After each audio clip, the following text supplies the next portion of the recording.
യേശുവിൻ്റെ നാമത്തിൽ நன்றி சொல்கிறோம். நாங்கள் கேரளாவில் இருந்து வந்திருக்கிறோம். என்னுடைய சகோதரனுக்கு ஹார்ட் பேஷண்ட்டாக இருக்கும். அவனுக்கு சுவாசம் விட முடியாத நிலையில் மருந்து யூஸ் செய்தால் தான் வாழ முடியும். அப்படி டாக்டர் மரணம் வரை அதுதான் நீங்கள் யூஸ் செய்யணும்னு சொல்லி அனுப்பிட்டாங்க. அப்போ எங்களுடைய அக்கா பொண்ணு சொன்னால் நீங்கள் போங்க, தைரியமாயிட்டு போங்க, அங்கே போயின்னா சுகம் ஆகும்னு. இங்கே வந்தோம். நாங்கள் ஃபஸ்ட்டு ஸ்டார்டிங் வந்து ஐயா ஜெபிச்சாங்க. தம்பி சொன்னாங்க, உங்களுக்கு ஒரு புதிய இருதயத்தை ஆண்டவர் தந்து விட்டார், தைரியமாயிட்டு போங்கன்னு சொன்னாங்க. அன்றையிலிருந்து இன்று வரை அவங்க மருந்தே யூஸ் செய்யலை. ஆண்டவர் நல்ல ஆரோக்கியத்தையும் பலத்தையும் கொடுத்தாரு. ஜெபிச்ச ஐயாவுக்கு அவங்க மனைவிக்கும் கோடாடி கோடி ஸ்தோத்திரம் செய்கிறோம்.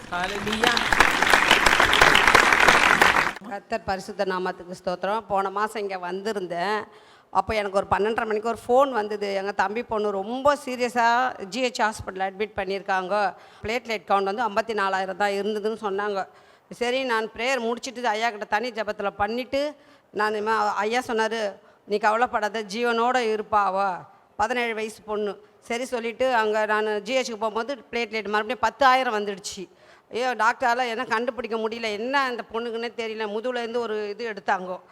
அப்போது பிளட் கேன்சராக இருக்கும் ஒரு வேளை, இல்லைனா முடக்கு வியாதியாக இருக்கும், இல்லைனா அனிமிக்காக இருக்கும், என்னென்னாலும் சொன்னாங்க. ஆனாலும் அந்த பொண்ணு வந்து ரொம்ப ஐசியூவில் ரொம்ப அவஸ்தைப்பட்டு, ஆனால் கடவுள் இன்றைக்கி அந்த பொண்ணு ஜீவனோடு வச்சு நல்லா இருக்கிறா. இன்றைக்கி அவள் எந்திரிச்சு வந்துட்டா. 15 நாள் ஹாஸ்பிட்டல் ஐசியூவில் இருந்து ஆண்டவர் நல்ல பரிபூர்ண சுகத்தை கொடுத்தாரு. கொடான கொடி ஸ்தோத்திரம். நன்றி. ஹல்லேலூயா.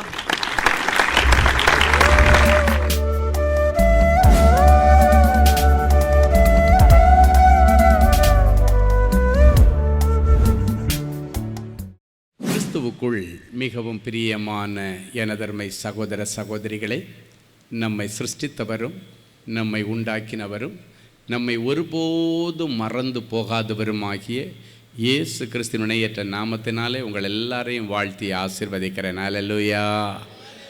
எல்லாரும் சந்தோஷமாக இருக்கீங்களா? இந்த நாளிலும் ஆண்டவருடைய பாதப்படியில் அமர்ந்து என் பிள்ளைகளுக்கு நீர் என்ன வார்த்தை சொல்ல விரும்புகிறேன், என்ன வார்த்தை சொல்லி என் பிள்ளைகளை ஆசீர்வதிப்பது ஆண்டவருடைய திட்டமாக இருக்கிறது. நான் விரும்புகிற காரியத்தை என் பிள்ளைகளிடத்தில் பேசுகிற தைரியம் எனக்கு கிடையாது. அது என் பிள்ளைகளுக்கு நன்மைகளை கொண்டு வராது. நீர் விரும்புகிற வார்த்தைகள், நீர் சொல்லுகிற வார்த்தைகள் தான் என் பிள்ளைகளுக்கு ஏற்ற வார்த்தைகளாக இருக்கும். அதுதான் என் பிள்ளைகளுடைய காயங்களை கட்டுகிறதா இருக்கும். தேவ சமூகத்திலே கண்ணீரோடு ஜெபத்திலே தரித்திருந்த பொழுது இந்த நாள் நம்முடைய ஆசீர்வாதத்திற்காக ஆண்டவர் கொடுத்த மங்கள வார்த்தை சங்கீதம் 107 35 முதல் 37 வரை உள்ள வசனங்கள் வாசிப்போமா? அவர் அவாந்தர வெளியை தண்ணீர் தடாகமாகவும் வறண்ட நிலத்தை நீரூற்றுகளாகவும் மாற்றி பசித்தவர்களை அங்கே கொண்டு போய் குடி வைக்கிறார். அங்கே அவர்கள் குடியிருக்கும் நகரத்தை கட்டி வயல்களை உண்டாக்கி விதைத்து திராட்சை தோட்டங்களை நாட்டுகிறார்கள். அவைகள் வரத்துள்ள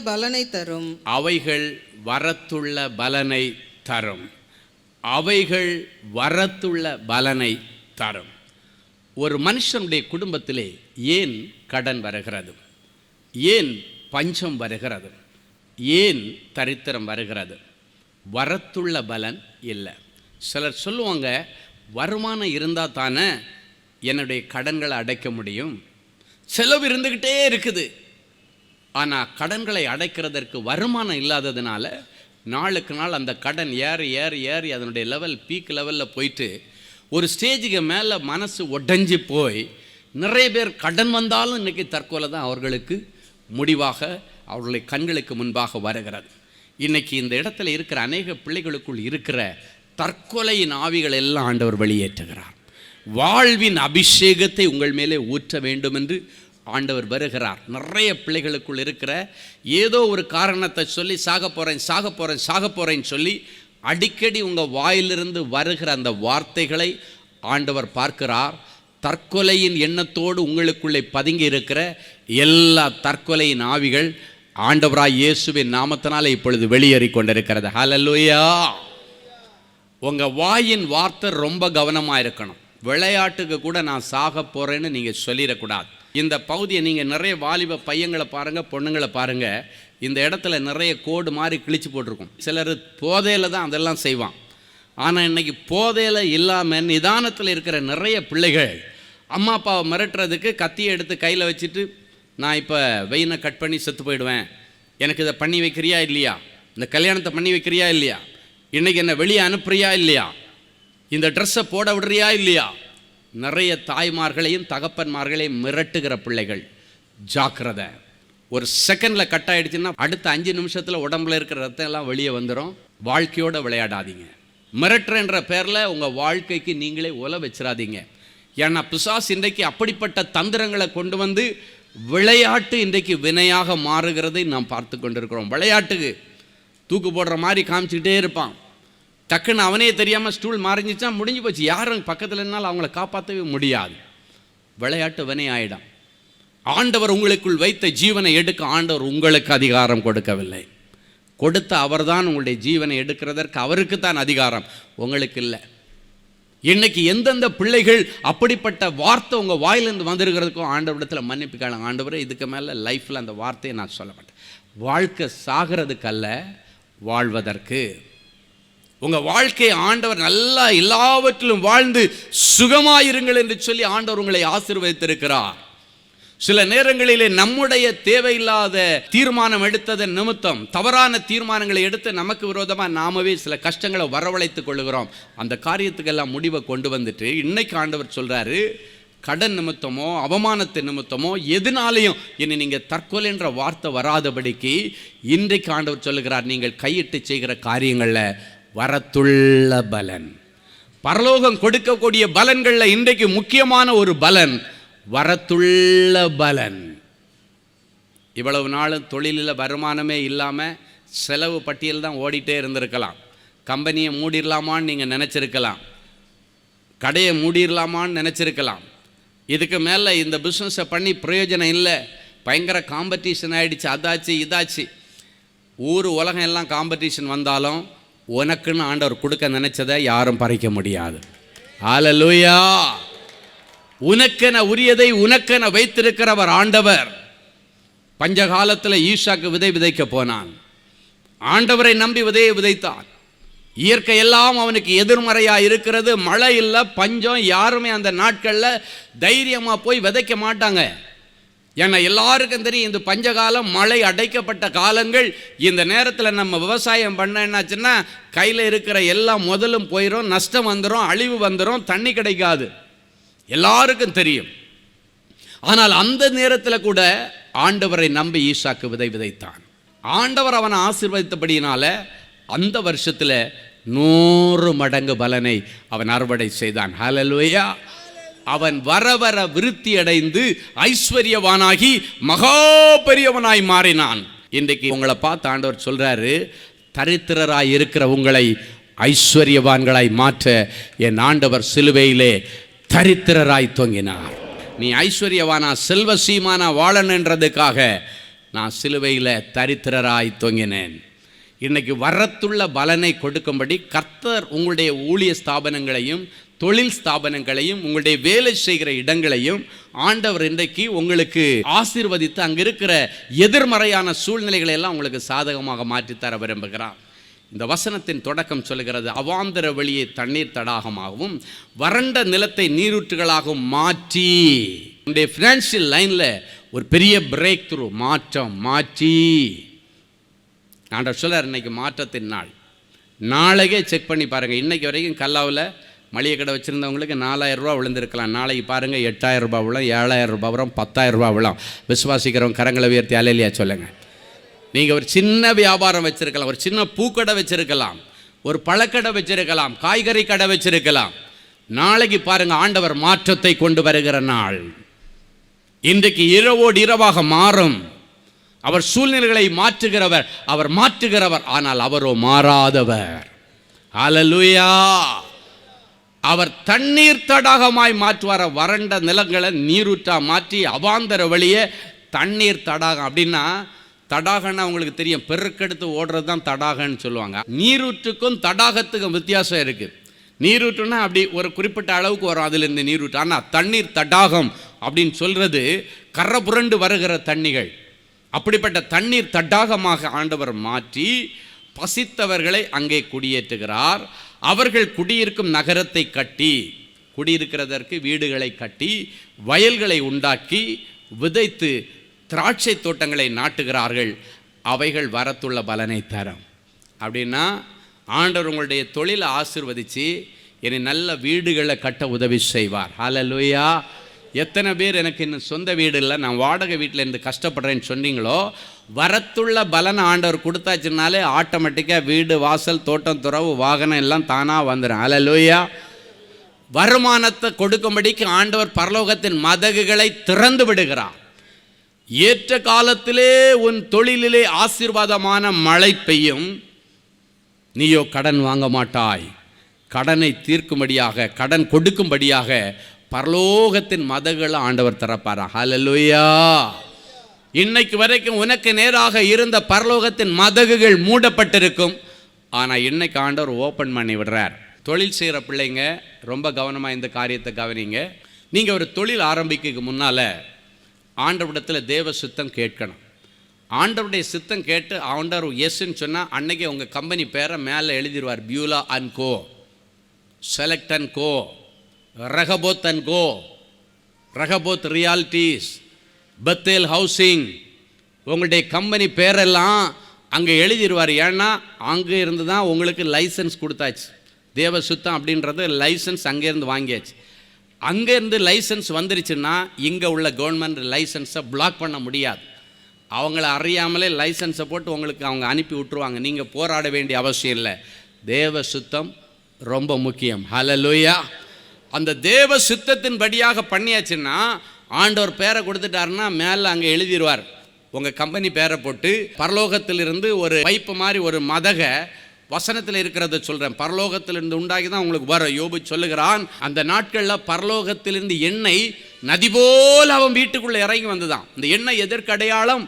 ஆசீர்வாதங்களுக்கு அடையாளம். பரலோகத்திலிருந்து எண்ணெய் நதி போல இறங்கி வந்துச்சு அவனுடைய வியாபாரத்தில். அப்படின்னா என்ன அர்த்தம்? நீ வியாபாரம் பண்ணலாம், கஷ்டப்படலாம், மதகு அங்கேருந்து திறந்தாதான் உன் வீட்டில் ஓவர் ஃப்ளோயிங் பிளஸ்ஸிங் வரும். அப்போ தான் லாபத்தை நீங்கள் சம்பாதிக்க முடியும். பரலோகத்திலிருந்து எண்ணெய் நதி போல இறங்கி வந்தது, என்னுடைய கால்களை நெய்யினால் கழுவுனன்னு சொல்கிறேன். அந்த அளவுக்கு மேலிருந்து டோர் ஓப்பன் பண்ணி விட்டாச்சுன்னா மட மட மட மடன்னு உங்களுடைய வீட்டுக்கு ஆசீர்வாதங்கள் இறங்கும். அப்போ நீங்கள் நிறைய பிள்ளைகள் நான் ஜெபம் பண்ணி தான் இந்த வியாபாரத்தை தொடங்கினேன் அப்படின்னு நீங்கள் சொல்லுவீங்க. ஜெபம் பண்ணி வியாபாரம் தொடங்கிறது எல்லாமே ஆண்டவரால் அங்கீகரிக்கப்பட்ட வியாபாரம் என்று அல்ல. அது எதுக்கு அடையாளம்னா, சிலர் பில்டிங் கன்ஸ்ட்ரக்ஷன் லைனில் இருப்பாங்க. அவங்க என்ன பண்ணுவாங்க, நம்பிக்கையில் சரி எம்எம்டியில் அப்ரூவல் வாங்கிடலான்ற நம்பிக்கையில் கட்டிடுவாங்க. வேலையை தொடங்கி அது பாட்டுக்கு போயிட்டுருக்கோம். ஏன்னா என்னென்னா, ஓகே இங்கே எல்லாருக்கும் உங்களுக்கு கொடுத்துருக்காங்க அப்ரூவல், எனக்கு கிடைச்சன்ற நம்பிக்கையில் கட்டிகிட்டே இருப்பாங்க. ஆனால் அப்ரூவல் வரல. அவங்க பெட்டிஷன் போட்டது உண்மைதான், அங்கேருந்து அப்ரூவல் வரல. இன்றைக்கி நிறைய பேர் பெட்டிஷன் போட்ட உடனடியாக காரியத்தில் இறங்கிடுறீங்க. பெரிய பிரசித்தி பெற்ற ஊழியக்காரனை வச்சே உங்கள் ஸ்தாபனத்தை நீங்கள் திறக்கலாம். ஆனாலும் நஷ்டம் வரும். சிலர் சொல்லுவாங்க, நான் இந்த பெரிய ஊழியக்காரரை கொண்டு வந்து தான் கம்பெனியை திறந்தேன். ஊழியக்காரர் பேரில் தப்பு இல்லை, உங்கள் பேரில் தப்பு. நீங்கள் கூப்பிட்டா அவர் வந்து திறந்து வைப்பார், ஆண்டவர் சொல்கிற வார்த்தையை உங்களுக்கு கொடுப்பாரு. ஆனால் தேவ திட்டத்துக்கு புறம்பாக அங்கே காரியங்கள் இருக்கும் பொழுது அந்த வார்த்தைகள் அங்கு மனு உருவாவதற்கு வாய்ப்பில்லை. காரணம், மேலே பிளாக் இருக்குது. வார்த்தைகளை உங்களுக்கு சேங்ஷன் பண்ணி தர்றது பரலோகம்தான். அப்போ அங்கே பிளாக் இருக்கும் பொழுது உங்களால் இங்கே அந்த ஆசீர்வாதத்தை பெற்றுக்கொள்ள முடியாது. கொஞ்ச நாளில் சொல்லுவாங்க, என் வீட்டு அடமானம் வச்சுருந்தேன், என்னுடைய லேண்ட் அடமானம் வச்சுருந்தேன், எல்லாம் உள்ளே போய் முழுகி போச்சு, இப்போ கடன் அடைக்க முடியலை, லோன் அடைக்க முடியலை. இன்றைக்கி நீங்கள் ஒரு காரியத்தை தீர்மானத்தை எடுக்கணும். ஆண்டவரே, நான் தெரியாமல் உங்களிடத்தில் தேவ சுத்தம் கேட்காம ஜெபம் பண்ணிட்டு ஸ்டார்ட் பண்ண உண்மை தான். ஆனால் உங்களிடத்து இந்த பதில் வர்றதுக்கு முன்னால் நான் ஸ்டார்ட் பண்ணிட்டேன். Yes, you can go ahead, you can proceed அப்படின்னு ஆண்டவர் சொல்லிட்டாருன்னா ஆண்டவர் அன்னைக்கே அங்கேருந்து மதகளை திறந்து விட்டுருவார். சிலர் சொல்லுவாங்க, சில வியாபாரத்தில் வந்து 6 மாதம் கழித்து கொஞ்சம் கொஞ்சமாக தான் பிக்கப் ஆகும். ஆனால் ஆண்டவருடைய ஆசீர்வாதத்தில் நீங்கள் தொடங்குனீங்கன்னா 6 நாள் கூட ஆகாத 6 செகண்டில் மேலேருந்து கீழே ஆசீர்வாதத்தை ஊற்றுவார். நான் பார்த்துருக்கேன். சிலர் சொல்லுவாங்க, முதல் நாளே எனக்கு இவ்வளோ ப்ராஃபிட் கிடச்சி. ஆனால் அதே இது சிலர் சொல்லுவாங்க, 8 மாதம் ஆச்சு, இன்னும் எனக்கு முதலுக்கே வரல. அந்தந்த மாதம் உள்ள கமிட்மெண்ட்டை கிளியர் பண்ணுறதுக்கே வரல. 6 வருஷமாக கையிலேருந்து சம்பளம் போடுறேன், 4 வருஷமாக கையிலேருந்து சம்பளம் போடுறேன். எவ்வளோ நாள் கொடுப்பீங்க சம்பளம்? எவ்வளோ நாள் கையிலேருந்து கொடுப்பீங்க? வீட்டில் இருக்கிறதெல்லாம் வெளியே போயிடும். வெளியே இருக்கிறதெல்லாம் வீட்டுக்கு வர்றதுக்கு தான் வியாபாரம். ஆண்டவர் சொல்லியிருக்கிறார், இடத்துல 5 தாலந்தை கொடுத்து அதை 10 வியாபாரம் பண்ணி. ஒருவனிடத்தில் 5 தாலந்தை கொடுத்தார், வேதம் சொல்லுகிறது அவன் அதை கொண்டு போய் வியாபாரம் பண்ணி 10 ஒருவனிடத்தில் 2 தாலந்தை கொடுத்தார், அவன் கொண்டு போய் வியாபாரம் பண்ணி அதை 4 மாற்றினான். அதைத்தான் ஆண்டவர் எதிர்பார்க்கிறார். நீங்கள் வீட்டில் இருக்கிறதெல்லாம் கொண்டு போய் காலி பண்ணுவதற்கு அல்ல உங்களுடைய பிஸ்னஸ். இன்றைக்கு தேவனுடைய பிள்ளைகளே, உங்களுக்கு வரத்துள்ள பலனை கொடுக்க ஆண்டவர் சித்தமாக இருக்கிற அந்த வசனத்தில் அதில் இருக்கு, அவர் அவாந்தர வழியை தண்ணீர் தடாக மாற்றி அவர்தான் அங்கே அவர்களை பசித்தவர்களை கொண்டு போய் குடி வைக்கிறார். அப்படின்னா பசியோடு இருக்கிறவங்கன்றது தேவையோடு இருக்கிறவங்கள கொண்டு போய் குடி வைக்கிறார். அப்படின்னா ஆண்டவர் அந்த வியாபாரத்தை அவங்களுக்கு கொடுக்கிறார். ஆண்டவர் கொடுத்தாதான் அந்த இடத்துல வரத்துள்ள பலன் உண்டாகும். இன்றைக்கி வரைக்கும் ஒருவேளை தேவ சித்தத்துக்கு புறம்பாகவே நீங்கள் பிஸ்னஸ் பண்ணியிருக்கலாம். ஆனால் இன்றைக்கி ஆண்டவரத்தில் கேளுங்க, ஆண்டவரே தெரியாமல் பண்ணிட்டேன். சிலர் சொல்லுவாங்க, பிரதர் இதுக்கு மேலே வெளியே வரவும் முடியாது, முன்னேறி போக முடியாது, இடையில ஸ்டக்காகி நிற்கிறேன். வெளியே வந்தாலும் பிரச்சனை, முன்னேறி போனாலும் இதை விட பெரிய பிரச்சனை, என்ன செய்கிறதுன்னு தெரில, நடுவில் தடுமாறிட்டு இருக்கிறேன். இன்னைக்கு நிறைய பேர் அப்படி இருக்கிறீங்க. இன்றைக்கி தடுமாற்றத்திலிருந்து கர்த்தர் வெளியே கொண்டு வர விரும்புகிறார். ஹல்லேலூயா. இன்னைக்கு ஆண்டவர் நேரடியாக அவங்கள பார்த்து சொல்கிறாரு, இன்னைக்கு வரைக்கும் இருக்கிற கடனை அடைக்கிறதுக்கு நான் ஒரு சிறப்பு ஏற்பாடு செய்கிறேன், ஆனால் இதுக்கு மேலே ஞானமாய் நடந்து கொள்ளுங்கள். நிறைய பேருக்கு கடன் வர்றதுக்கு காரணம் என்ன தெரியுமா? இருக்கிறதுல வாழ தெரியலை. நிறைய பேருக்கு இருக்கிறதுல மனரம்யமாக வாழணும். உங்களுக்கு 20,000 ரூபா தான் மாதம் சம்பளமா, 15,000 சம்பளமா, நீங்கள் வாடகைக்கு 3,000 ரூபாய்க்கு மேலே வீடு எடுக்கக்கூடாது. எங்கள் அண்ணன் சொந்த வீட்டில் பங்களாவில் இருக்கிறான், அட்லீஸ்ட் நான் ஒரு வாடகை வீட்டிலையாவது இருக்க வேண்டாமான்னு சொல்லி 20,000 சம்பளம் வாங்கிட்டு 15,000 ரூபா வாடகை கொடுத்தா தெருவில் தான் நிற்கிறேன் கொஞ்ச நாளில். தயவு செய்து ஜாக்கிரதையாக யோசிங்க. அடுத்தவங்களை திருப்திப்படுத்தி ஒரு நாளும் வாழாதீங்க. யாரை பிரியப்படுத்த பார்க்குறீர்கள்? மனுஷனையா தேவனையா? தேவனை பிரியப்படுத்துறது உண்டுன்னா நீங்கள் ஞானமாக ஆண்டவருக்கு முன்னால், ஆண்டவர் எனக்கு இருக்கிற இந்த வருமானத்தில் நான் என்னால் முடிஞ்ச ஒரு சின்ன வீடு, உங்களால் கார் வாங்க முடியல, பைக்கு தான் வாங்க முடியுமா? ஒன்றும் பிரச்சனை இல்லை, ஒரு பைக்கில் வாங்குங்க. இல்லை பைக்கு கூட வாங்க முடியல, ஒரு சைக்கிள் தான் உங்களால் வாங்க முடியுதா? சைக்கிளில் போங்க, ஒன்றும் தப்பு இல்லை. ஆனால் கார் வாங்கி காரை ஓட்டிட்டு திருப்பி ரோட்டில் சைக்கிளில் போயிடாதீங்க. அது எல்லாருக்கு முன்பாக அவமானமாய் வரும். நீ நடந்து போகிறவன் சைக்கிள் வாங்கலாம், ஆண்டவரே சல்யூட் பண்ணுவார். சைக்கிளில் போகிறவங்க நீங்கள் பைக் வாங்குங்க, ஆண்டவர் ரொம்ப சந்தோஷப்படுவார். பைக்கில் போனவங்க காரை வாங்குங்க, சந்தோஷப்படுவார். காரில் போயிட்டு ஒரு நாளும் திருப்பி சைக்கிள் ரேஞ்சுக்கு வந்துடாதீங்க. எல்லா இடத்துலையும் அவமானம். அது மட்டும் இல்லை, உங்களால் அதை ஏற்றுக்கொள்ளவும் முடியாது, உங்களால் முடியவும் முடியாது. காரில் போய் பழக்கப்பட்டவங்கள பைக்கில் போச்சுனாச்சும் அவங்களுக்கு முடியாது. கொஞ்சம் வெயில் பட்டாலே அவங்களுக்கு ஆகலை, எனக்கு அங்கே அலர்ஜி, இந்த allergy, sun allergy, moon allergy, என்னெல்லாமோ அலர்ஜி சொல்கிறாங்க. ஆனால் அந்த சன்னில் தான் விட்டாமின் டி இருக்குன்னு சொல்லி டாக்டர் சொல்கிறாங்க. விட்டாமின் நிறைய இருக்குது. நீங்கள் சன்னில் இருந்தால் அவங்களுக்கு ஆரோக்கியம். ஆனால் இன்றைக்கி சன்னில் போகிறதுக்கு யாரும் ரெடியாக இல்லை. இன்றைக்கி ஆண்டவர் உங்களை பார்த்து சொல்கிறாரு, எந்த அலர்ஜியாக இருந்தாலும் சரி, எதுவாக இருந்தாலும் சரி, நீங்கள் பழகிட்டீங்கன்னா அதுக்கப்புறம் அதில் நீங்கள் வெளியே வர முடியாது. அதனால ஞானமாக ஆண்டவர் கொடுக்குற வருமானத்தை வச்சு ஞானமாக கடன் இல்லாமல் வாழ பட்ஜெட் போட்டு நீங்கள் செய்யணும். கணவன் மனைவியுமா இருந்து, இதாமா இருக்குது, இந்த மாதம் ஃபுல்லாக 30 நாள் நம்ம ஓட்டணும், இதை செலவு குறைச்சிருமா? எதுக்கு சொல்கிறேன்னா, அன்னைக்கு இருந்த செலவுகள் வேறு, இன்றைக்கி செலவுகள் ரொம்ப ஆயிடுச்சு. அப்போ நம்ம செலவை எப்படி கண்ட்ரோல் பண்ணுறது, அதுக்காக தான் இந்த உதாரணங்களை சொன்னேன். செலவு பண்ணால் எவ்வளோ வேணாலும் செலவு பண்ணிகிட்டு இருக்கலாம், ஆனால் கடன் யாருக்கிட்டே இருக்கும். வரத்துள்ள பலனை இன்றைக்கி ஆண்டவர் கொடுப்பார். ஆனால் ஆண்டவர் வருமானம் கொடுத்தாலும் யார் அதை நின்று நிதானமாக செலவு பண்ணுறீங்களோ அவங்களுக்கு தான் அதை பெருக பண்ணுவார். வேதம் சொல்லுகிறது, நீ கொஞ்சத்தில் உண்மை உள்ளவனாக இருந்தால் உன்னை அநேகத்திற்கு அதிபதியாக மாற்றுவார். இன்றைக்கி இங்கே இருக்கிறதுல ஒருத்தர் கூட இனி கடன் வாங்கக்கூடாதுன்றதில் ஆண்டவர் உறுதியாக இருக்கிறாரு. அதனால தான் இந்த காரியங்களை குறித்து விலாவாரியாக சொல்கிறார். கல்யாணம் பண்ணி வாழப்போகிற பிள்ளைகளே நல்ல குணாதிசயங்களை வாங்கிட்டு போங்க. ஆமேன். தேவையில்லாத அனாவசிய செலவுகளை எல்லாம் கட் பண்ணிங்கன்னா நீங்கள் நல்ல வீடு, வாசல், தோட்டம், துறவு எல்லாம் வாங்கி சந்தோஷமாக சமாதானமாக லைஃப்பில் செட்டில் ஆகலாம். நிறைய குடும்பங்களில் இன்றைக்கி சண்டை என்னென்னா, மனைவிமார்கள் வீட்டில் பயங்கர செலவை இழுத்து வைக்கிறாங்கன்னு நிறைய புருஷமார்களுக்கு ஐயோ இவளுக்கு தீனி போட்டு தாங்காது, சாப்பாடு கொடுத்து தாங்காதுன்றான். ஏன் தெரியுமா? டெய்லி KFC, BFC, DFC எல்லாம் எங்கேருந்து வெளிநாட்டிலே நம்ம ஊருக்கு வந்துருச்சு. ஹோட்டல் போங்க, தப்பு இல்லை, ஆனால் நிதமாக அதை பழக்காதீங்க, அது நல்ல பழக்கம் இல்லை. நீங்கள் நினைக்கிறீங்க நான் ஒரு நாள் 600 ரூபா செலவு பண்ணுறதுல என்ன மிஞ்சி போச்சு. 20,000 ரூபா நீ சம்பளம் வாங்குற, வீட்டில் 5 பேர் இருக்கிறீங்க, 600 ரூபா ஒரு வேலைக்குன்னா யோசித்து பாருங்கள். இப்படி தான் கடன் அதிகமாகிட்டே இருக்கும். சின்னதிலிருந்து ஆரம்பிக்கும், அது ஒரு லெவலில் போயிடுச்சுன்னா பெருசாகி ஆண்டவரே யோசிப்பார், ஏன் தான் இவனுக்கு இவ்வளோ சம்பளத்தை கொடுத்தனோன்னு சொல்லிட்டு உங்களை குறித்து ஆண்டவர் விசனப்படக்கூடாது. அன்றைக்கு சவுலை ஏன் தான் ராஜாவாக்கிறேனோன்னு அவருடைய இருதயம் வசனப்பட்டு தான். ஆண்டவர் நீங்கள் கடனே வாங்கக்கூடாதுன்றதுக்காக சில சின்ன ஆலோசனைகளை உங்களுக்கு சொல்லி கொண்டிருக்கிறார். வாலிப பிள்ளைங்க நல்ல கவனமாக கேளுங்க. எல்லா காரியத்திலும் ஆண்டவர் கொடுக்குற ஐஸ்வர்யத்தை வேஸ்ட் பண்ணக்கூடாது, அது ஆண்டவருக்கு பிடிக்காது. சாப்பாடு சாப்பிடும்போது தயவு செய்து சாப்பாடை வேஸ்ட் பண்ணாதீங்க. ஏன்னா ஆண்டவர் கொடுத்த உழைப்பின் பலனை வேஸ்ட் பண்ணால் அதுக்கும் ஆண்டவருக்கு கணக்கு கொடுக்கணும். வரத்துள்ள பலனை பற்றி ஆண்டவர் பேசிகிட்டு இருக்கிறாரு. பலன் வந்ததுக்கப்புறம் எப்படி அதை செலவு பண்ணணும் அப்படின்றத இன்றைக்கி ஆண்டவர் உங்களோடு கூட பேசி கொண்டிருக்கிறார். ஒரு நாளும் ஆண்டவர் கொடுத்த ஆகாரத்தை வீண் பண்ணி விடக்கூடாது. பணம் வருது, கடன் கொடுக்குறாங்க, என்ன நம்பி கொடுக்குறாங்கன்னு தயவு செய்து வாங்கிடாதீங்க. ஆண்டவருடைய பிள்ளைகள் கடன் வாங்கக்கூடாது, கொடுக்கிற ஜாதியாக அவங்கள வைப்பார். ஹல்லேலூயா. அன்பின் பரலோக பிதாவே, உமக்கு நன்றி. வெட்கத்திற்கு பதிலாக இரட்டத்தனையான பலன் வரும் என்று சொன்னீரே. என் பிள்ளைகள் என்னென்ன காரியத்தில் வெட்கப்பட்டு தலகுனிஞ்சி வாழ்ந்து கொண்டிருக்கிறாங்களோ அந்த காரியத்தில் ஆண்டவர் இன்னைக்கு தலையிடும்படியாக நான் செபிக்கிறேன்ப்பா. எனக்கு வாழ பிடிக்கலை, என்னை கேவலப்படுத்திட்டாங்க, 10 பேருக்கு முன்னால் என்ன அசிங்கம் பண்ணிட்டாங்க, எல்லா குடும்பத்தாருக்கு முன்னால் என்னை கேவலப்படுத்திட்டாங்க.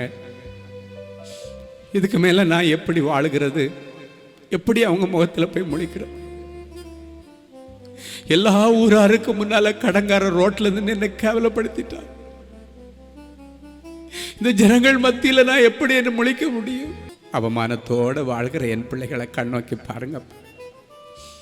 எங்களுக்காக சிலுவையில் எல்லா அவமானங்களையும் ஏற்றவரே, போறவங்களும் வர்றவங்களை தலையை ஆட்டி ஆட்டி ஆட்டி தூஷத்தை விட்டு கடந்து போனாங்களே. அந்த சிலுவை நகோர காட்சி எங்களுக்கு கண்களுக்கு முன்பாக நாங்கள் கொண்டு வருகிறோம். ஆண்டவரே, எவ்வளவு மகா பெரிய தெய்வம், வானத்தையும் பூமியும் அண்ட சராசங்களையும் சிருஷ்டித்த ஆண்டவர், அடிக்கப்பட்ட ஆட்டை போல தொங்கிக் கொண்டு ஒரு வார்த்தை கூட பேசாமல் மௌனமாயிருந்தீரே. நாங்க அவமானமா இருக்க கூடாது, நாங்க கௌரவமா வாழணுன்றதுக்காக எல்லாவற்றையும் சகித்துக் கொண்டிருந்தீரே. எங்களுக்கு தலை குனிவு வரக்கூடாது என்பதற்காக சிலுவையிலே தலையை சாய்த்து தொங்கினீரே. எந்த காரியம் என் பிள்ளைகளை அவமானத்திற்கு நேராக தள்ளினதோ அந்த காரியத்தில் இன்றைக்கு ஆண்டவர் தலையிடும்படியாக நான் செபிக்கிறேன். நீங்க தலையிட்டா ஒரு நொடி பொழுதில் அங்கே ஒரு மாற்றம் வர ஆண்டவர். நீங்க தலையிட்டீங்கன்னா நொடி பொழுதில் அங்கே ஒரு அற்புதம் நடக்க ஆண்டவர். எந்த இடத்துல எந்த மனுஷர்கள் முன்னிலையிலே என் பிள்ளைகள் வெட்கப்பட்டு தலை குறித்து நின்றார்களோ, வெட்கத்திற்கு பதிலாக இரட்டிப்பான பலன் வரும் என்று சொன்னீர். இரட்டிப்பான பலனை அவர்களுக்கு கொடுத்து என் பிள்ளைகளுடைய பெயரை பெருமைப்படுத்துங்கப்பா. சில பிள்ளைகளுடைய வாழ்க்கையில் கடன் அவங்கள ஒரு அவமான சின்னமாக ஜனங்கள் மத்தியில் நடமாட விட்டுருக்குதுப்பா. அதுக்காகத்தான் என்னை சொன்னீங்க, நீ வரத்துள்ள பலனை தருவேன்னு சொன்னீங்களே. இந்த வருஷமா நஷ்டத்திலேயே ஓடிட்டு இருக்கிற என் பிள்ளைகளுடைய கம்பெனி எல்லாம் இனி லாபத்தில் ஓடட்டும்ப்பா. மூடி கிடக்கிற என் பிள்ளைகளுடைய தொழில் கூட போகிறவங்க வர்றவங்க எல்லாம் பார்த்து கேவலமாக பேசுகிறாங்க. என் பிள்ளைகள் பேசின அதே இடத்துல என் பிள்ளைகளுடைய வியாபார ஸ்தலத்தை மறுபடியும் திறக்க ஒரு வழி திறந்து கொடுப்பீராக. இனி அங்கு வரத்துள்ள பலன்கள் உண்டாகட்டும். மாற்றங்கள் வரும் என்று சொல்லியிருக்கிறேன்.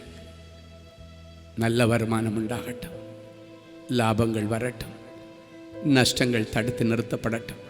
பிதா, குமாரன், பரிசுத்தாவியின் பேராலே நிறைஞ்ச மனசில் என் பிள்ளைகளை ஆசீர்வதிக்கிறேன். இயேசுவின் மூலம் பிதாவே, ஆமேன், ஆமேன்.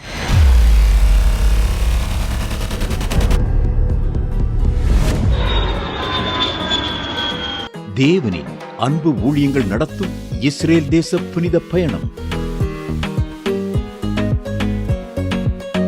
அன்பானவர்களே, ஆண்டவராகிய இயேசு கிறிஸ்து பிறந்து வளர்ந்து ஊழியம் செய்து மரித்து அடக்கம் பண்ணப்பட்டு உயிரோடு எழுந்த புனித ஸ்தலங்களை கண்டு மகிழ இதோ ஓர் அரிய வாய்ப்பு. உங்கள் வாழ்நாள் கனவை நனவாக்க நமது அன்பு சகோதரர் சுவிசேஷகர் டி. ஸ்டீபன் அவர்களுடன் 11 நாட்கள்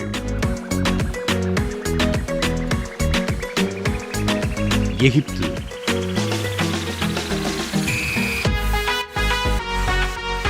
யோர்தான், பாலஸ்தீனம், இஸ்ரேல் தேசங்களுக்கான புனித பயணம்.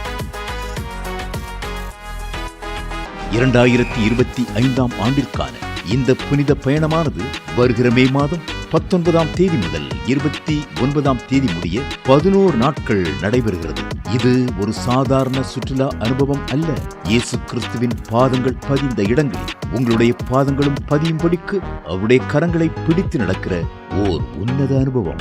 மேலும் விவரங்களுக்கு தொடர்பு கொள்ள செல்போன் எண்கள் 7299 மற்றும் 9841437999. Email exodusholytours@gmail.com. Website www.exodusholytours.com. கிறிஸ்துவுக்குள் அன்பானவர்களே, ஆண்டவராகிய இயேசு கிறிஸ்துவின் இனிய நாமத்தில் அன்பின் வாழ்த்துக்கள்.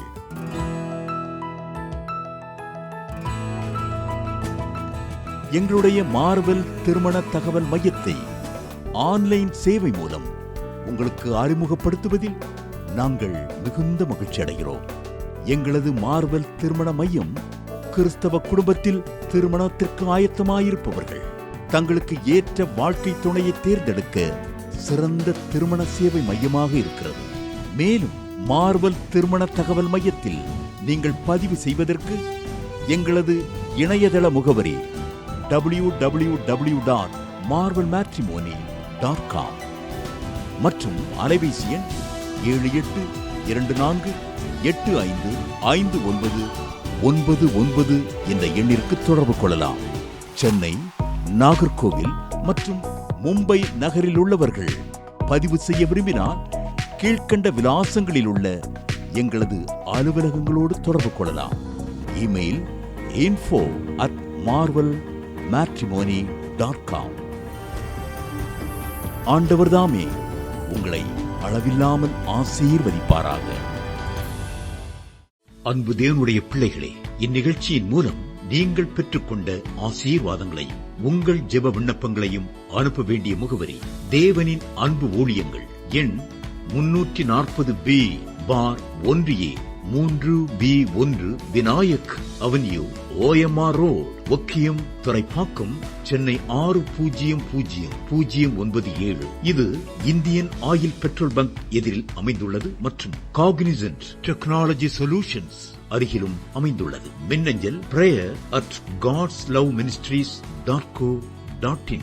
எங்களது இணையதளம் www.godsloveministries.co.in. மேலும் 24 மணி நேர ஜெப உதவிக்கு 04454479999 மற்றும் 9941950999 என்ற எண்களுக்கு தொடர்பு கொள்ளுங்கள். கர்த்தர் தாமே உங்களை ஆசீர்வதிப்பாராக.